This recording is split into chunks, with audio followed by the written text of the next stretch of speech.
விஜயனுடைய ஆரம்ப காலகட்ட டிரைவர் இன்னைக்கு அவருடைய ஒரு நம்பகத்தகுந்த ஒரு நபராகவும் ராஜேந்திரன் இருக்காரு. அவருடைய பையனுக்கு வந்து விருகம்பாக்கத்துல சீட்டு கொடுத்திருந்தாங்க. அவர் வந்து வெற்றி பெற்றிருக்கிறார். இன்னைக்கு பாத்தீங்கன்னா அவர் தான் வந்து தாவேகா சார்பில் அவர் தான் வந்து சட்டசபையில கொறடா அப்படின்றதையும் நியமனம் பண்ணியிருக்காங்க. இந்த பதவி எந்த அளவுக்கு ரொம்ப இம்பார்ட்டன்டான பதவியா நினைக்கிறீங்க? இது வந்து ஃபர்ஸ்ட் பாத்தீங்கன்னா சீஃப் கவர்மெண்ட் விப் அது வந்து cabinet rank position actually. So அது வந்து 30-year-old சப்ரினா 30 வயசு தான் ஆகுது. யங்கஸ்ட் மினிஸ்டர் கீர்த்தனா நினைக்கிறேன், அதுக்கு அடுத்தது இருப்பாரு. ஸோ 30 வயசு தான் ஆகுது. சென்னையில இருந்து ஆல்ரெடி 5 மினிஸ்டர் கேபினெட் ரேங்க்ல வந்து கிடைச்சிருக்கு. இது வந்து 6வது. ஸோ பாத்தீங்கன்னா பவர்ஃபுல்லான பொசிஷன் தான். அசம்பிளிக்குள்ள வந்து அவர் டைரக்ட் பண்ணலாம் கட்சி மெம்பர்ஸ், அந்த பவர் இருக்கு அவருக்கு. ஸோ அது வந்து கொடுத்தது வந்து இன்னும் ரெப்ரசன்டேஷன் அதிகப்படுத்தியிருக்காங்க. கேபினெட் ரேங்க் வந்து நிறைய பேருக்கு சென்னையில இருந்து கொடுத்துருக்காங்க. அவருக்கும் அது நல்ல ரெஸ்பான்சிபிலிட்டி தான். இப்போ அசம்பிளிக்குள்ள ஆல் பார்ட்டி மெம்பர்ஸ் எல்லாரையுமே டைரக்ட் பண்ற ஒரு பவர் அவருக்கு இருக்கு. என்ன பண்ணணும் பண்ணக்கூடாது, என்ன விப்பு தான், அவர் தான் விப்பு. ஸோ அவர் வந்து டைரக்ட் பண்ணலாம். ஸோ அந்த பவர் வந்து அவருக்கு இருக்கு. கேபினெட் ரேங்க்னால ஒரு மினிஸ்டருக்கு என்ன பெனிஃபிட்ஸ் இருக்கோ, என்ன பவர் இருக்கோ, அதே வந்து கவர்மெண்ட் சீஃப் விப்புக்கும் இருக்கு. ஸோ அது வந்து இட்ஸ் ஸ்ட்ராங் ரெப்ரசன்டேஷன் சென்னையில இருந்து. டெபியூட்டி விப் வந்து வேற டிஸ்ட்ரிக்ட்ல இருந்து கொடுத்துருக்காங்கன்னு நினைக்கிறேன். இது வந்து சென்னையில இருந்து கொடுத்துருக்காங்க. இப்போ இவருக்கு கொடுத்ததுக்கு முக்கியமான காரணம் என்ன நம்ம ரீட் பண்ணலாம்? லாயல்ட்டி தான் மெயினா வந்து. எல்லாம் என்ன பேசப்படுதுன்னா, விஜய் கூடவே இருக்காங்கல்ல, அவங்களுக்கு தான் ஃபர்ஸ்ட் ப்ரையாரிட்டி வந்து விஜய் கொடுத்துருக்காரு. அவர் ட்ரஸ்டட் பீப்புள் எல்லாரும் விஜய் சுத்தி இவ்வளவு வருஷம் டிராவல் பண்ணவங்க தான் நிறைய பேர். அதுல பாத்தீங்கன்னா அந்த அடிப்படையில தான் வந்து முக்கியமா வந்து விஜய் சூஸ் பண்ணியிருக்காரு அப்படின்னு சொல்றாங்க. மெயினா அந்த விஜய் சுத்தி விஜயோட க்ளோஸ் சர்க்கிள்னு வாங்கல்ல, ஸோ அவங்களதான் வந்து ஃபர்ஸ்ட் ப்ரையாரிட்டி கொடுத்துருக்காரு நிறைய இடத்துல அவரு. ஸோ அதுதான் மெயினான ஃபேக்டரை நான் பாக்குறேன். இப்போ ஜேசிடி பிரபாகர் வந்து இன்னைக்கு சபாநாயகரா அப்பாயின்ட் பண்ணியிருக்காங்க. நேற்று அப்பாயின்ட் பண்ணாங்க. ஸோ ஜேசிடி பிரபாகரை பொறுத்தவரை அவர் வந்து அதிமுகவுடைய தீவிரமான ஒரு லாயலிஸ்ட். அதிமுகவில் 2 முறை சட்டமன்ற உறுப்பினராக இருந்திருக்காரு. 1980 எம்ஜிஆர் காலகட்டத்திலையும் இருந்திருக்கிறாரு. அதே மாதிரி 2011லையும் வில்லிவாக்கத்தில் வந்து 2 முறை தேர்வு செய்யப்பட்டார். இந்த முறை தான் வந்து 1000 லைட்ஸ்ல இருந்து தாவேகா சார்பில் தேர்வு செய்யப்பட்டிருக்காரு. இப்போ அவருக்கு வந்து அந்த கட்சியில இல்லாத அளவுக்கு அதிமுகவில் வந்து ஒரு சட்டமன்ற உறுப்பினராக இருந்தாரே தவிர மற்றபடி பெரிய பதவிகள் அப்படின்றது அவருக்கு கிடைக்காமே இருந்தது.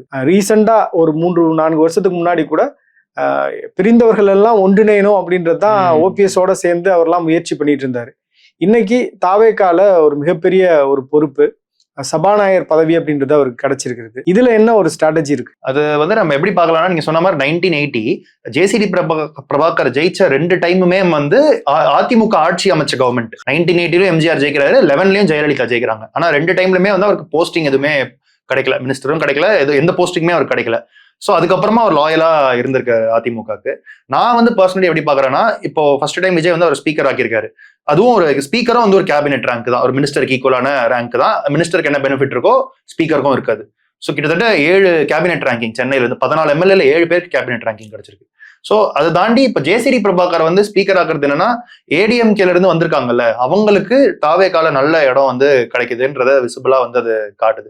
எம்ஜிஆர் லாயலிஸ்ட் ஒண்ணு, அந்த விஜய் கேம்பெயின் போகும்போது கூட இந்த எம்ஜிஆர் படம்லாம் கொடுத்தாரு விஜய்க்கு அவர் 1000 லைட்ஸ்ல. So MGR loyalist number 1. அந்த மாதிரி எம்ஜிஆர் வழியில அதிமுகல டிராவல் பண்ணவங்களுக்கு தாவேகால நல்ல ரெப்ரசன்டேஷன் கிடைக்குது. ஸ்பீக்கரான தான் மொத்த அதிமுகவினர் பார்ப்பாங்கல்ல, மற்ற எவ்வளவோ பேர் இருக்காங்க அதிமுக, இன்னும் ஜெயக்குமார் மாதிரி நிறைய பேர் இருக்காங்க, ஃபார்மர் மினிஸ்டர்ஸ், எக்ஸ்எம்எல்ஏஸ் எல்லாருமே. ஸோ இவர் வந்து இங்க வந்ததுனால இவருக்கு நல்ல ரெப்ரசன்டேஷன் கிடைக்குது அப்படின்ற ஒரு சிக்னல் வந்து அவங்க மற்ற அதிமுக தொண்டர்கள், எக்ஸ்எம்எல்ஏ, எக்ஸ் மினிஸ்டர் பார்க்க வாய்ப்பு இருக்கு. ஸோ ஒரு 171 தொகுதிகளில் வந்து அதிமுக போட்டிட்டாங்க. அதுல 100+ தொகுதிகளில் வந்து டெபாசிட்டே இழந்திருக்காங்க அப்படின்றத பார்க்க முடியுது. மறைந்த முதலமைச்சர் எம்ஜிஆர் அவர்கள், அப்புறம் வந்து ஜெயலலிதா அவர்களுடைய லாயலிஸ்டா நீண்ட காலம் இருந்தவர்களை தாவேகாவில் இணைந்தால் அவர்களுக்கு பதவி உண்டு அப்படின்ற ஒரு ப்ரொஜெக்ஷனை ஏற்படுத்துவதற்காக ஜேசிடி பிரபாகர் உள்ளிட்டோருக்கெல்லாம் வந்து ஒரு பெரிய பொறுப்பு கொடுத்துருக்காங்க. நம்ம எடுத்துக்கலாமா? கண்டிப்பா. இப்ப செங்கோட்டையன் இருக்காங்க, ஜேசிடி பிரபாகர் இருக்காரு, இன்னொரு 20 மினிஸ்டர் லிஸ்ட் வரப்போகுது. ஸோ இப்போ அதிமுக இன்னொரு ஃபேக்ஷன் வேற சப்போர்ட் பண்ணியிருக்காங்க விஜய்க்கு. ஸோ இப்போ ஒரு ரொம்ப நாளா பதவியிலேயே இல்லாம, ஆனால் அதிமுகக்கு லாயலா இருந்திருக்காரு, எம்ஜிஆர் ஜெயலலிதாக்கு லாயலா இருந்திருக்காரு இவ்வளவு நாள். அந்த சைடே டிராவல் பண்ணியிருக்காரு. திமுக சைடு வந்து அவர் போல. இப்போ நீங்க செங்கோட்டையன், ஜேசிடி பிரபாகர்லாம் வந்து அவங்களுடைய பேக்ரவுண்ட் பாத்தீங்கன்னா உங்களுக்கு நேரடியான ஊழல் குற்றச்சாட்டுகள் இன்னைக்கு இல்லை. அதாவது செங்கோட்டையன் மேல இதுக்கு முன்னாடி இருந்திருக்கு, அது நீதிமன்றத்துக்கு போய் நீதிமன்றம் அவர் மேல தப்பு இல்லை அப்படின்னு சொல்லிட்டாங்க. ஜேசிடி பிரபாகர் மேல அந்த மாதிரி எந்த குற்றச்சாட்டுகளும் இல்லை. பட் இன்னைக்கு ஆதரவு கொடுத்திருப்பவர்களை பாத்தீங்க அப்படின்னா அவங்க மேல ஊழல் குற்றச்சாட்டுகள் இன்னைக்கும் பெண்டிங்கா இருக்கு. அவங்க மேல வந்து ஒரு பாஜக சாயம்லாம் இருக்கு, எஸ்பி வேலுமணி மேல எல்லாம் இருக்கு. அப்படி இருக்கும்போது அவங்களெல்லாம் வந்து கட்சியில விஜய் சேர்த்துப்பாரா, இல்ல அவங்களுக்கு வந்து ஆதரவே கொடுத்தாலும் அவங்களுக்கு அமைச்சரவை பதவியெல்லாம் கொடுத்தாங்க அப்படின்னா அது கட்சியில ஏற்கனவே தாவேக்கால இருக்கக்கூடியவர்கள்லாம் பாத்தீங்கன்னா ரொம்ப யங்ஸ்டர்ஸா இருக்காங்க, அவங்கள இன்ஃப்ளூயன்ஸ் பண்ணிடாதா அது? இப்ப நம்மளே பார்த்தோம்னா இந்த 20 எம்எல்ஏ ஃபேக்ஷன் சப்போர்ட் பண்ணிருக்காங்க, ஓட் பண்ணிருக்காங்க விஜய்க்கு. அந்த தொகுதியில நம்ம எடுத்து பார்த்தோம்னா தாவேக்கா வந்து நிறைய தொகுதியில 2வது வந்திருக்கு. ஆல்மோஸ்ட் ஏடிஎம்கே க்ளோஸா தான் வந்திருக்கு. ஸோ தாவேக்காவே அதிமுக அந்த ஃபேக்ஷன் இருக்கிற சீட்ல தோக்கடிக்கக்கூடிய இதுல தான் இருக்காங்க. ஸோ அப்படி இருக்கும் போது இவங்களை வந்து எடுத்துக்கிட்டா அந்தந்த தொகுதியில வந்து தாவேக்கா சார்பா சண்டை போட்டாங்கல்ல கேண்டிடேட்ஸ், அவங்க வந்து இந்த விக்டரி த்ரெஷோல்ட்ல இருக்கவங்க எல்லாம் என்ன நினைப்பாங்க, அது ஒரு கொஸ்டின். இன்னொன்னு வந்து நீங்க சொன்ன மாதிரி கரப்ஷன் சார்ஜஸ் கேசஸ் நிறைய இருக்கு இந்த ஃபேக்ஷன்ல இருக்க சில பேர் மேல. டிவிஎஸ்சில ஆல்ரெடி எஃப்ஐஆர்ஸ் நிறைய இருக்கு. மெட்ராஸ் ஹைகோர்ட்டே வந்து சில இந்த ஃபேக்ஷன்ல இருக்கவங்க மேல வந்து எஃப்ஐஆர் போட சொல்லி டைரக்ஷன்லாம் இருக்கு. ஸோ அப்படி இருக்கும் போது அவங்க சேர்த்தா அந்த டிவிஎஸ்சி கேஸ் லாஸ்ட் ஒரு 2-3 இயர்ஸ்ல வந்து எதுவுமே மூவ் ஆகல. இந்த ஸ்மார்ட் சிட்டி கரப்ஷன் ரிப்போர்ட்டும் தயார் பண்ணாங்க பிவிசி தவிதா, ரிட்டையர் ஐஏஎஸ் ஆஃபீஸர். அதுவுமே வந்து அசம்பிளில வைக்கவே இல்லை. பழைய சீஃப் மினிஸ்டர், முன்னாள் சீஃப் மினிஸ்டர் ஸ்டாலின் வந்து அது அசம்பிளில வைக்கவே இல்லை. ஸோ அந்த மாதிரி கேஸ்லாம் வந்து அந்த மாதிரி இஷ்யூஸ் எல்லாம் விஜய் புது ஆட்சி வந்ததுனால எடுப்பாரா, டிவிஎஸ்சி வந்து பர்சியூ பண்ணுமா அந்த கேஸ்லாம், அசம்பிளில வந்து இந்த smart city corruption report, Thiruppugazh flood report இதெல்லாம் வந்து வைப்பாரா, அந்த கேள்விலாம் வந்து நம்மளுக்கு இன்னும் இருக்கு. சோ அப்படி இருக்கும் போது இவங்களை சேர்த்தா அதெல்லாம் வந்து பண்ண முடியுமா விஜயால? ரெண்டாவது கிளீனா இருக்கக்கூடியவங்க வந்து இப்ப இவங்களுக்கு ப்ரேயர் எக்ஸ்பீரியன்ஸ் இருக்கிறதுனால இவங்களுடைய இன்ஃப்ளூயன்ஸ் இல்ல இவங்க வந்து அவங்கள ட்ரெயின் பண்ணிடுவாங்க அப்படின்ற ஒரு விஷயமும் இருக்கு இல்லையா? அது வந்து அடுத்தடுத்த கட்டங்கள்ல கட்சிக்குள்ளேயே தாவேக்காக்குள்ளேயே பிரச்சனை வர்றதுக்கும் வாய்ப்பு இருக்கு. ஆல்ரெடி நம்ம அதிமுக நிறைய பேர் வந்துட்டாங்க தாவேக்காக்கு. பட் இன்னும் வந்து அந்த தாவேக்காவோட கேண்டிடேட்ஸ் இப்ப எம்எல்ஏஸ் எல்லாம் நீங்க பாத்தீங்கன்னா எல்லாம் ஃப்ரெஷ்ஷா இருக்காங்க, புது ஆளுங்க எல்லாம் 30 years 32 31 29 இருக்காங்க. ஸோ அவங்கெல்லாம் வந்து எப்படி அட்மினிஸ்ட்ரேஷன் பண்ணணும், இதுக்கு முன்னாடி எப்படி பண்ணாங்கன்னு அவங்களுக்கு தெரியாது. அவங்களுக்குன்னு புதுசா ஒரு ஐடியா வச்சிருப்பாங்க. நான் இப்படிதான் பண்ண போறேன், நான் மக்களை இப்படிதான் அணுக போறேன், நான் அதிகாரிகளை இப்படிதான் அணுக போறேன், என் ஸ்டைல்ல நான் இப்படி பண்ண போறேன்ற கிரியேட்டிவா எல்லா தொழிலையும் எல்லா ப்ரொஃபஷன்ஸ்லயுமே வந்து யங்ஸ்டர்ஸ் வரும்போது புதுசா ஒண்ணு கொண்டு வருவாங்க.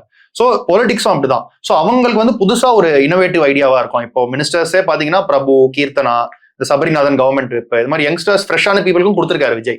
ஸோ அவங்கெல்லாம் அவங்க ஸ்டைல்ல பண்ணணுன்ற ஆஸ்பிரேஷன் இருக்கும். அப்படி இருக்கும்போது நம்ம ஓல்டு கேண்டிடேட்ஸ் கொண்டு வந்து அவங்களுக்கும் கொடுத்தோம்னா அது வந்து அந்த இனோவேஷன் கிரியேட்டிவிட்டியில கூட அட்மினிஸ்ட்ரேஷன் கிரியேட்டிவிட்டி கூட கிளாஷ் ஆகும். திருப்பி ஓல்டு ஸ்டைல வந்து இவங்க கொண்டு வர பார்ப்பாங்க. அது வந்து தாவேக்காவோட இந்த புத்துணர்ச்சி அப்படி இந்த ஃப்ரெஷ்ஷா ஒரு கவர்மெண்ட் கொடுக்கணும் அப்படின்னு விஜய் ஒரு கேம்பெயின்ல சொன்னார்ல.